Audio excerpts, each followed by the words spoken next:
San Diego remains shaken by the rape and murder of Poway teenager Chelsea King.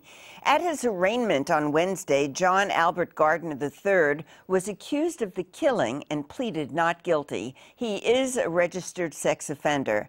After the arraignment, San Diego District Attorney Bonnie Dumanis had this to say. We know that this has rocked San Diego. It has rocked all of us.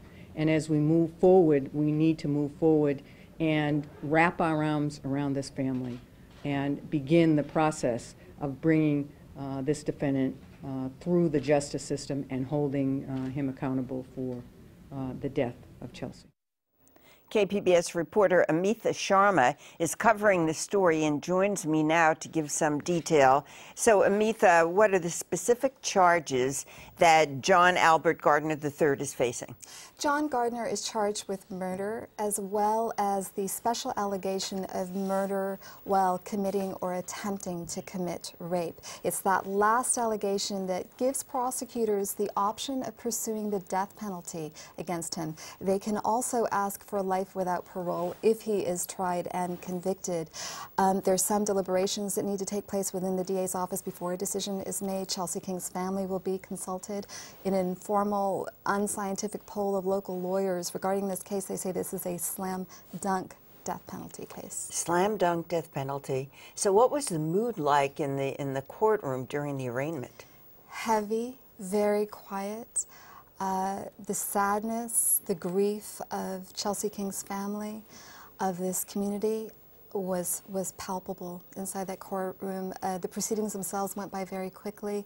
John Gardner's public defender pleaded not guilty on his behalf. The only word that John Gardner uttered was the word yes when the judge asked him if he understood the upcoming court dates. Outside the courthouse, there was anger, there were people protesting, there were people carrying signs basically asking for no leniency for molesters, no parole for molesters. So the emotion level is high, and he's the only suspect in the case at this point, right? That is true. How did the police identify him as the suspect? John Gardner is a registered sex offender. His DNA, his semen, was found on an article of clothing of Chelsea King's, according to investigators.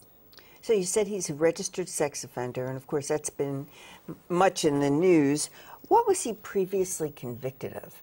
10 years ago, John Gardner pleaded guilty to committing a lewd act upon a child, in this case a 13-year-old girl, and false imprisonment. Those two offenses carry a maximum sentence of 10 years in prison. He served 5 years of a 6-year sentence. A psychiatrist who evaluated him at the time said that he should serve the maximum sentence because he had not taken responsibility for the crime and that he would be a danger to underage girls in the community. However, another psychiatrist who was treating him for bipolar disorder said that he had shown remorse. All right, now he is being investigated in the disappearance of Amber Dubois. What are some of the limitations that we've learned about regarding Megan's Law, which does exist, that we've learned about as a result of this case? Well, Megan's Law, in effect, creates a public registry of sex offenders. It requires these offenders to notify police when they're released from prison and to alert them if they're going to move.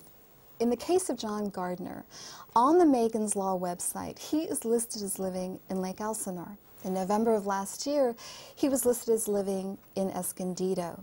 His mother, whom he visited, lives in Rancho Bernardo, near the Rancho Bernardo Community Park, where Chelsea's body was found. So the limitation is this. We're supposed to know where these sex offenders are living, but they are allowed to move freely, and we don't know where they are at any given time. Now, in California, there are about 7,000 sex offenders who have these GPS anklets on them, but not all of them send signals, and even those that do aren't being scrutinized properly. So there's some defects here. Finally, Amitha, we spoke to parents who live in the area, and One of our reporters did. What did they say?